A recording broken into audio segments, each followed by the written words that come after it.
आज से पहले हम स्पेस में घूमते एस्ट्रॉइड्स को सिर्फ देख सकते थे, उनकी डायरेक्शन और स्पीड का जायजा भी ले सकते थे, और अगर कोई एस्ट्रॉइड अर्थ की तरफ तेजी से बढ़ रहा हो तो हम ज्यादा से ज्यादा सिर्फ ये बता सकते थे कि ये एस्ट्रॉइड कब, कहां और किस दिन हमसे टकराएगा।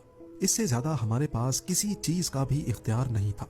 लेकिन अब ह्यूमन हिस्ट्री में पहली बार अर्थ को एस्ट्रॉइड से बचाने का मैकेनिज्म प्रैक्टिकली बनाया गया है, और नासा ने इस मैकेनिज्म का लाइव एक्सपेरिमेंट भी पूरी दुनिया को करके दिखाया।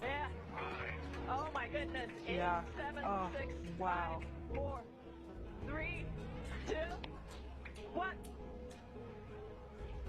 नाजरीन, 6.5 करोड़ साल पहले माउंट एवरेस्ट की साइज जितना एस्ट्रॉइड हमारे प्लेनेट से टकराया था।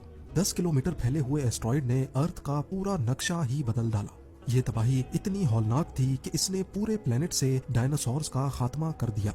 लेकिन आज इंसानों के पास ऐसी टेक्नोलॉजी मौजूद है जिससे अर्थ की तरफ बढ़ने वाले एस्ट्रॉइड्स का पहले से अंदाजा लगाया जा सकता है। ये टेक्नोलॉजी वक्त के साथ साथ एडवांस होती जा रही है और हम ज्यादा से ज्यादा दूर एस्ट्रॉइड्स को भी देख सकते हैं।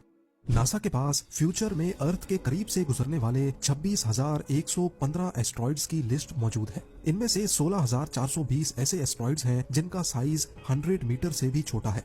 8,807 ऐसे हैं जो 1 किलोमीटर तक फैले हुए हैं, और 888 ऐसे एस्ट्रॉइड्स हैं जिनका साइज 1 किलोमीटर से भी ज्यादा बड़ा है। वैसे तो इनमें से कोई भी एस्ट्रॉइड सीधा अर्थ की तरफ नहीं आ रहा, लेकिन फ्यूचर में ऐसा भी हो सकता है कि वक्त के साथ इनमें से कोई एस्ट्रॉइड अपना पाथ बदल ले और सीधा अर्थ से आकर टकरा जाए। सिर्फ 1 किलोमीटर फैला हुआ एस्ट्रॉइड अगर अर्थ से टकरा जाए तो वो इतनी एनर्जी प्रोड्यूस करेगा जितनी 1000 न्यूक्लियर बॉम्ब से पैदा हो सकती है। इसके नतीजे में होने वाली तबाही का अंदाजा लगाना अब शायद आपके लिए इतना मुश्किल ना हो। हमारे प्लेनेट पर दूसरे जरियों से आने वाली तबाही से तो शायद निपटा जा सके, लेकिन एस्ट्रॉइड से बचना नामुमकिन माना जाता है।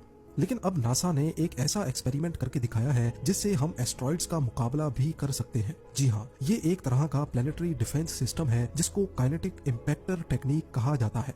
इस टेक्निक की मदद से अर्थ की तरफ आने वाले एस्ट्रॉइड का रास्ता बदला जा सकता है। लेकिन सवाल है कि आखिर कैसे? असल में अर्थ के बाहर आउटर स्पेस में ग्रेविटी और एटमॉस्फेरिक प्रेशर ना होने की वजह से ऑब्जेक्ट्स को किसी किस्म की भी रुकावट का सामना नहीं करना पड़ता।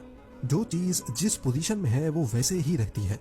अगर कोई ऑब्जेक्ट 10 किलोमीटर पर आवर की स्पीड से स्पेस में ट्रेवल कर रहा है तो वो हमेशा इसी स्पीड से चलता रहेगा जब तक उसके रास्ते में कोई चीज ना आ जाए। और ये सब सिर्फ इसलिए मुमकिन है क्योंकि स्पेस में वैक्यूम में फ्रिक्शन पैदा नहीं हो सकती। एस्ट्रॉइड्स जो लाखों साल पहले किसी कोलिजन की वजह से बने थे, वो तब से लेकर स्पेस में तेज रफ्तार से चल रहे हैं। अगर वो अर्थ के करीब आ गए तो उनको अर्थ की ग्रेविटी अपनी तरफ अट्रैक्ट करेगी और वो अपना पाथ चेंज कर लेंगे। अगर ये अर्थ के ज्यादा करीब होंगे तो एस्ट्रॉइड हमारे प्लेनेट से कोलाइड भी कर सकता है। इस चीज से बचने के लिए नासा साइंटिस्ट ने एक आइडिया पेश किया कि क्यों ना अर्थ के एटमॉस्फेयर में दाखिल होने से पहले ही इन एस्ट्रॉइड्स का किसी स्पेस प्रोब से एक खास एंगल में कोलिजन करवाया जाए। ये कोलिजन सिर्फ इतना बड़ा हो कि वो एस्ट्रॉइड के पाथ को हमारे प्लेनेट के रास्ते से हटा दे। प्लान के मुताबिक इस किस्म के कई स्पेस प्रोब्स अर्थ के गिर्द ऑर्बिट कर रहे होंगे। जैसे ही नासा को कोई बड़ा एस्ट्रॉइड अर्थ के डायरेक्शन में बढ़ता दिखेगा तो इन स्पेस प्रोब्स को उस एस्ट्रॉइड की डायरेक्शन में एक खास एंगल पर जाकर हिट कराया जाएगा। इस थ्योरी को प्रूव करने के लिए और ये देखने के लिए कि क्या वाकई ऐसा हो भी सकता है कि नहीं, नासा ने एक एक्सपेरिमेंट करने का फैसला किया। इस मिशन को नासा ने डार्ट यानी डबल एस्ट्रॉइड रीडायरेक्शन टेस्ट का नाम दिया। 23 नवंबर 2021 को $325 मिलियन की लागत से बनाया गया dart spacecraft space x falcon 9 rocket के जरिए वेंडनबर्ग स्पेस फोर्स बेस से लॉन्च किया गया। दूसरे स्पेस प्रोब्स की तरह डार्ट में भी थ्रस्टर्स, कैमरा सिस्टम और रेडियो लिंक मौजूद था जिससे वो लाइव इमेज फीड नासा को भेज सकता है। कुछ घंटों के बाद अब ये अर्थ के ऑर्बिट में आ चुका था। नासा को अब एक सूटेबल एस्ट्रॉइड की जरूरत थी जिससे वो डार्ट को कोलाइड करा सके। हमारे प्लेनेट से 1 करोड़ किलोमीटर दूर 170 मीटर बड़ा ये है डाइमॉर्फस, जो अपने से 5 टाइम्स बड़े प्लेनेट को ऑर्बिट करता एक छोटा सा मून है। छोटा तो ये सिर्फ हमारे चांद के मुकाबले में है, पर असल में इसका वजन करीब 500 करोड़ किलोग्राम्स है। इसकी हाइट, मास और अर्थ से इसका डिस्टेंस देखकर इसको डार्ट कोलिजन के लिए बिल्कुल परफेक्ट समझा गया। जबकि दूसरी तरफ डार्ट का वजन सिर्फ 579 केजीज है, यानी इसका मास डाइमॉर्फस के मुकाबले में सिर्फ 0.00001% ही है। लेकिन जब बात हो रही हो स्पेस फिजिक्स की तो वजन से ज्यादा स्पीड मैटर करती है। जी हाँ, नासा साइंटिस्ट ने कॉम्प्लेक्स कैलकुलेशंस की मदद से ये नतीजा निकाला कि अगर डार्ट को 23,000 किलोमीटर पर आवर की स्पीड से हिट किया गया तो डायमॉर्फस की डायरेक्शन में 1% बदलाव आ सकता है। ये तमाम कैलकुलेशंस करने के बाद डार्ट को अर्थ के ऑर्बिट से निकालकर उसकी डायरेक्शन 1 करोड़ किलोमीटर दूर डायमॉर्फस की तरफ कर दी गई। कई महीनों के सफर के बाद 26 सितंबर 2022 को जब कोलिजन में सिर्फ चंद घंटे बचे थे तो नासा ने डार्ट पर लगे कैमरा से कोलिजन की फुटेज को लाइव कर दिया। फुटेज में देखा जा सकता है कि 23,000 किलोमीटर फी घंटा की रफ्तार से बढ़ता हुआ डार्ट पहले उस छोटे प्लेनेट को क्रॉस करता है जिसके गिर्द डायमॉर्फस ऑर्बिट कर रहा है। उसके बाद वो सीधा बढ़ता हुआ 2 फुटबॉल फील्ड्स जितने बड़े एस्ट्रॉइड में जा लगता है।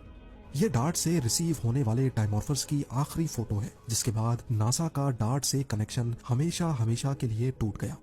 ये कोलिजन तमाम नासा साइंटिस्ट के लिए भरपूर खुशी का लम्हा था। हिस्ट्री में पहली बार प्लेनेटरी डिफेंस सिस्टम का एक्सपेरिमेंट कामयाब हो चुका था। एक्सपर्ट्स का मानना है कि कोलिजन होते ही डार्ट तो चकनाचूर होकर बिखर गया होगा, जबकि डायमॉर्फस इस कोलिजन की वजह से अपने ऑर्बिट से हटकर नया ऑर्बिट अपना चुका होगा, जो कि कुछ इस तरह दिखता है। नासा के इस मिशन का एक्यूरेट रिजल्ट 2-4 हफ्तों में आएगा, जिसमें मालूम पड़ सकेगा कि वाकई स्पेसक्राफ्ट सिर्फ अपनी स्पीड की वजह से अपने से 1 करोड़ गुना वजनी एस्ट्रॉइड की डायरेक्शन चेंज कर सकता है कि नहीं। ये तो सिर्फ एक्सपेरिमेंट की हद तक था, जिसमें एक छोटे एस्ट्रॉइड पर एक्सपेरिमेंट किया गया, लेकिन असल सवाल यह है कि क्या 10 किलोमीटर फैले हुए एस्ट्रॉइड पर भी यही फॉर्मूला अप्लाई होगा कि नहीं। क्या हम ये भूल चुके हैं कि दुनिया पर सबसे बड़ा ब्रैडफोर्ड इम्पैक्ट क्रेटर 300 किलोमीटर तक फैला हुआ है। जो एस्ट्रॉइड 300 किलोमीटर बड़ा क्रेटर बना सकता है, क्या हम उससे मुकाबला कर पाएंगे या नहीं।